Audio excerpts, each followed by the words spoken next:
We hear a lot about priorities. Usually, priorities are set by the values that we place on certain things. The lesson of the 90 and 9 is telling us now about how to set our priorities in order. Well, as this narrative goes, the shepherd has a flock of 100 sheep, and one has gone astray. In order that he might go and look for the one that was lost, it meant that he would have to leave the 90 and 9. This in no way should be taken that he put more value on the one than he did on the 90 and 9. It was a matter of setting a priority to meet the need of a particular time or circumstance. There was a woman, a mother of 5 sons and 3 daughters, and on one occasion, during a conversation with some neighbors, she was asked why she spent so much more time with one son than she did on the rest of her boys, and her reply was straight and to the point.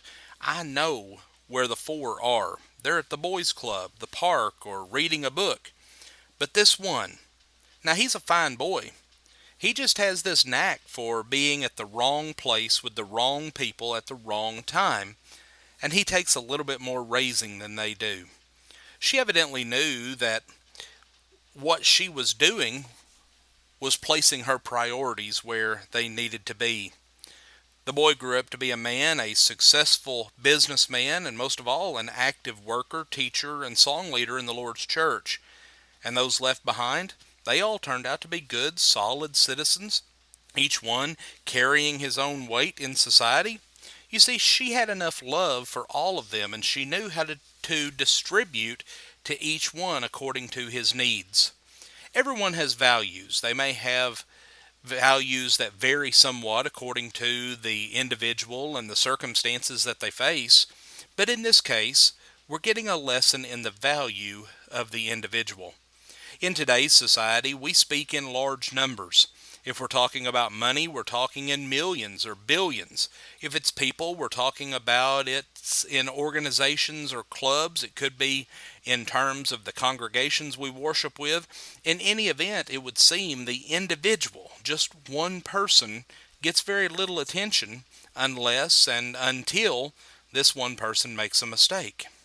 Sometimes we need to be reminded that organizations, clubs, and even congregations are made up of individual people. And where there's people, there's feelings and there's emotions. But how important can one man be? Well, because of one man doing his own thing in our language, this monster called sin entered into the world. And because of sin, everything that lives must die. And how did this happen? It happened because of one man. Because of one man, life has been restored. Life beyond this life beyond our wildest imaginations. Because one man, born into poverty, lived a life untarnished by sin, and eventually died on the cross. Not just any cross, but death by crucifixion, which was common in his day.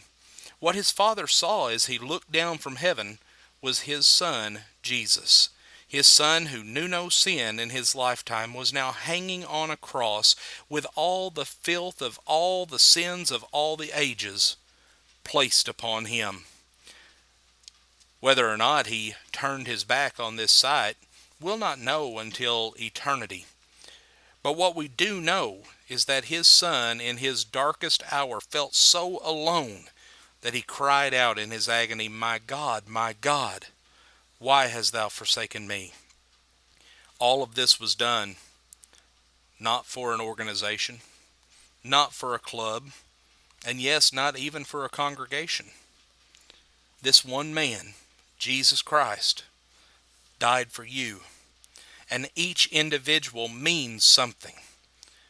Our Creator thought each individual, including you, was worth the death of his Son. Friends, it's small wonder that the angels in heaven rejoice when one lost sheep has been found. 90 and 9 or 90 and 9 million, be assured that as long as there is one lost sheep, the shepherd is looking. He preached to the multitudes. He healed one at a time. If you think he's too busy or you're not important enough, remember, he knows even when a sparrow falls. Remember, too, he made us in his image. Folks, he is aware of us. He is aware of our needs, and those priorities that He expects of us is that we place Him first in our lives. Friends, we thank you for joining us for our program today, and have a blessed day.